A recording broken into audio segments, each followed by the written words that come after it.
Hey, what do you think, mate? Tom, you actually sound a little bit British, man. Are you from there? No, I used to have a girlfriend. She was British? Yeah. Yeah? Now, how did she compare to American Either girls? that or Australian. I'm not sure. She Or she just had a speech impediment. I'm not. I don't really know. Now, you know them ESC girls, they don't count, bro. Yeah. Is it ESC or ESL? I don't know. Yeah, because now I'm going to sound stupid. Somebody's going to comment on our damn thing saying, Mick, you're stupid. I'm curious, so how did she compare to, like, American chicks? She had paler skin, and she talked funny. Did she really? Yeah. All right, well.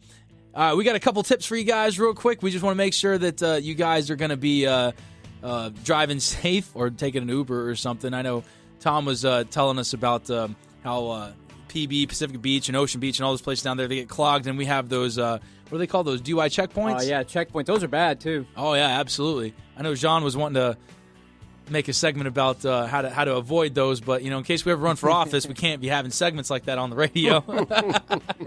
Do I look like a politician? Well, you never know, man. I think you'll run for mayor someday.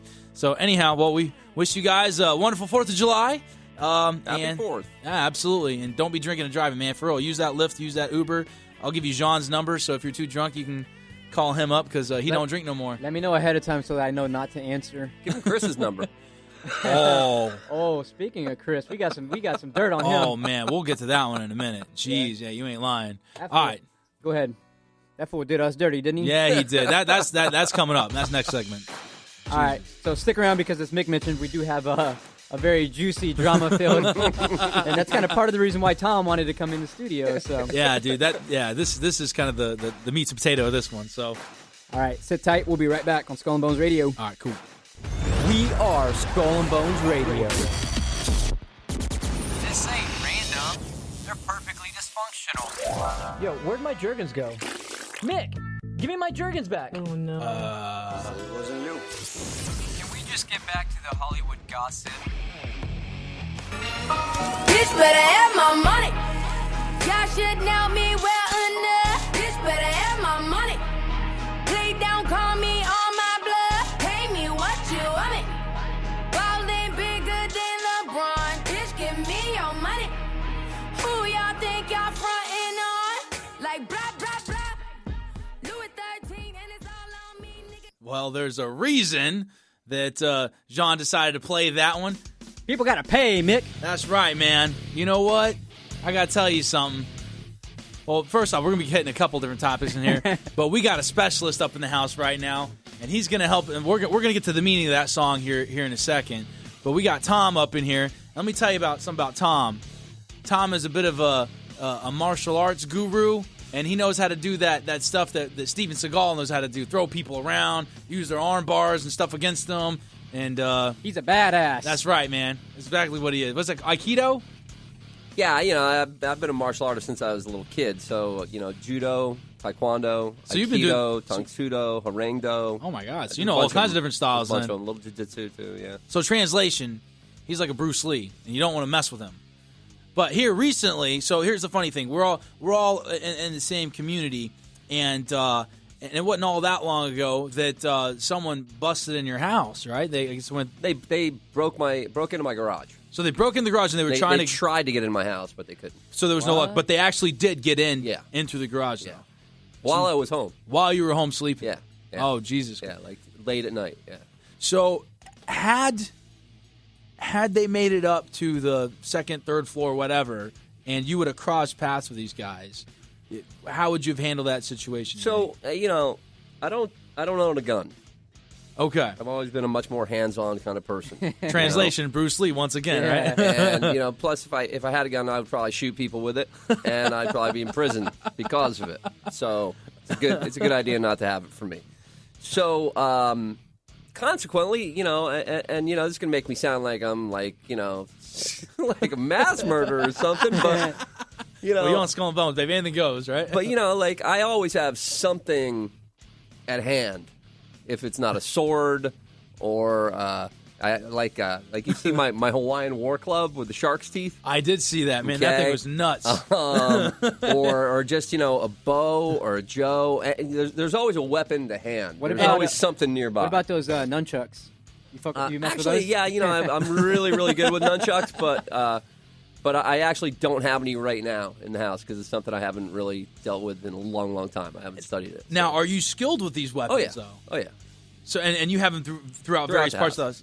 So, and you know exactly where they're at. So, in case someone, like, if that was to happen, you There's know more where to than go. every room in the house. Oh, jeez. wow. Yeah. Note to self. Right? Whether it looks like it's, ornamental or it's just like, sitting under a couch or behind a table, there's something at hand everywhere in the house. All right.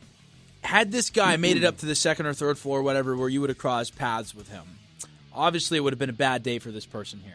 Now, did you purposely set up all these I don't want to call them weapons necessarily, but all these different instruments of yours throughout the house in case this was to ever happen? No, I just, that's something I've always done. Okay. It's always like, again, I'm not a gun owner, so, it's, Sure. I don't keep a gun next to my pillow or under my pillow or in my nightstand or anything like that, like a lot of Americans do these days. That's true. There are a lot of them.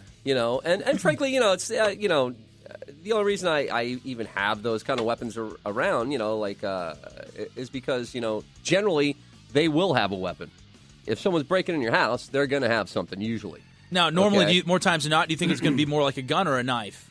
Hopefully it's not a gun, but even if it is a gun, I'm a pretty quiet person and Sure. fairly stealthy. So you're still pretty confident that you'd be able to take them I'll on? be able to cut their hand off before they can point it at me. Well, once again, he's like a judo Let's master, keep, right? our, So let's he's keep our fingers crossed, but Well, I think it is important to have that confidence to be able to take someone on like that who has a gun or something like that effect. So the reason I'm asking is we have a mutual friend of ours who, once again, in the same community. I don't know what's going on lately. This must be like the new Home Alone like area for people to try to be busting or something, because he got broke into and they got in through the garage, and I don't know how far up they made it in his place. But I don't think this guy, he's not set up like you, and he got very lucky that he didn't cross paths with whoever broke into his house. But it seems like the likelihood of we're living in some kind of economic trying times, and so there might be some break-ins that, ourselves or maybe listeners might experience at some point. So do you have any, advice, or what would you tell people how to set yourself up, to make sure that that doesn't happen to them? For the average person, get a gun. So you would recommend Well, I a mean, gun it's to them? it's a little more economical and saves quite a bit of time over having to study martial arts for 30 years. That's true. I can see that. So yeah, I mean, get a gun, but again, be responsible with it, be safe with it, take some gun training. Sure. Make sure you don't shoot your foot off, or and always keep it where if you have children, where your children can't get to it. That's a big part. Yeah. And that goes with any weapon, obviously.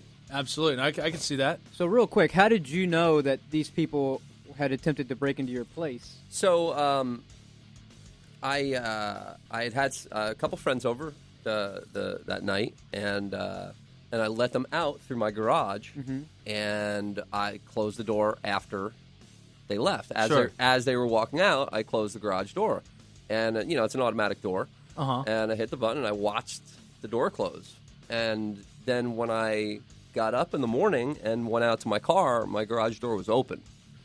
Oh my God! Yeah, and so I actually called one of them and said, hey, I closed the garage door last night, right? I remember closing it. Do you remember? And he's like, oh yeah, definitely. Dang. And then I checked the inside door, the door that goes from the garage into my house. Right. And it's a pretty sturdy door, and it's got a pretty sturdy, sturdy lock and all that. lock and everything, and it had marks on it, like someone was trying to get in. somebody was trying to get in and didn't have the right tool to get in. Oh, so they're an amateur then. Well, yeah, I presume so. Yeah. You know what? That might be actually the most dangerous kind, though, because they'd probably be more than likely carrying a weapon because they are an amateur. And they're probably a lot more scared. Sure, I imagine. Professional. Probably keeps his cool a little bit better. Right? He probably maybe doesn't even carry a weapon because he knows he's that good, where the amateur is like, Yeah. I might get caught. And if you get caught and you have a weapon, it's a much longer rap. Oh, really? Yeah, you go to prison for a lot longer. Yeah. It's a Yeah, what weapons about for charge. just busting in, though? I mean, do you go to jail for a long time for Well, just that's for home that? invasion, so I mean, it's a pretty healthy jail term. But Tom, you drive probably a pretty nice car too, so you probably were targeted or.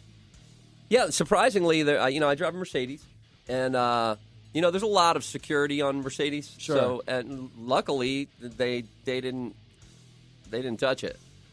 Well, it's funny because like what Jean just said, like I kind of agree with him. I mean, no homo here, but I mean, you're a good-looking dude. I mean, you look like you're a very successful guy, and you're driving the successful car. And so as you're driving around, people are probably thinking like, well, it's either chicks wanting to be with you or dudes wanting to be you. But since they can't be you, they're like, maybe I might as well just rob this guy. So do you feel like you may have been targeted because of that? It's possible. It's certainly possible. You know, I at the time I didn't have security cameras up, so I wasn't able to verify, who it was. Right. I have since put a security camera up in there. That's what I was going to say. I think like security cameras would be a good idea, especially at your front door and in the garage. Right. That way you at least have footage of you can see Anybody what's going coming. on. Yeah. Yeah, and I got the good kind where it alerts you on your smartphone Oh my God, Yeah. really? That's smart. when it senses movement, and then you can actually watch. I didn't even know that existed. You can actually watch on your smartphone. Oh, you can. You can actually watch them Yeah. breaking in, so you can be Yeah. like totally prepared when they come in. and you can talk to them. What the? Are you serious? Just Yeah, like hit the speaking- button and say, "Get the hell out of my garage." No way. Yeah, Oh my God, dude, yeah, that's it's awesome. crazy. That's why I bought it. I had no idea those even existed. Yeah. I was thinking about maybe at some point going to get a security camera, but I think I saw it like Target or Fry's or something, the kind that has like the red light that turns on, but it doesn't actually record anything. It's just kind of a placebo, kind of scares. Yeah, gives you yeah, illusion. exactly. So the useless kind. Yeah, right, exactly. Hoping it'll kind of do the job, but maybe now that I know that these other ones exist, maybe I should look into that. It's funny. There's at the bottom of the hill, outside of the complex, there's this Malibu, this black Malibu, and the poor thing, it looks like it's been broken into like at least, I know what you're talking about 3 too. or 4 times. Oh, you know? There's somebody that's living in that. Oh, really? Well, I mean, I know I saw like at first initially, it was like a bag with duct tape around it. Yeah, and then at there's somebody that lives in that. another point in time, it had been broken into again. And this thing, like I said, it's been broken into at least 2 or 3 times. Is that the one that has the tarp on it? Oh, or I know. something? I know. think- I'm sorry. I know exactly which one you're talking about. Yeah. That's not the one that someone's living in. But there's a truck. There's a truck like a box van, like 2 cars down from there. Yeah. And there's like several people living in there. Man, that is nuts, dude. That is absolutely crazy. Yeah. It's And funny. Did you see across the street? There's also somebody living in a tent. Yeah, I saw that. Are you serious? Yeah. It's crazy. I didn't see that. It's crazy. Man, that makes me kind of feel like we're not in like the most Yeah. nice We're in like area. this, fenced-in enclave, and it's Well, you think about it. I mean, That's so stupid. typically they're smart enough to pack their bags and be gone by sunrise, And now I remember I was driving off to work one day, and sure enough, I saw the tent put up, and dude didn't have any intention of taking his stuff down. Oh, really? yeah. No, he's living there. Yeah. How is that possible? He can live in a tent. Okay, so before Jean was kind enough to take me in back from my homeless diary days, when I was living on my own, I remember one day I parked this RV that I had, this little 18-foot RV, and I parked it just outside the gate of the community.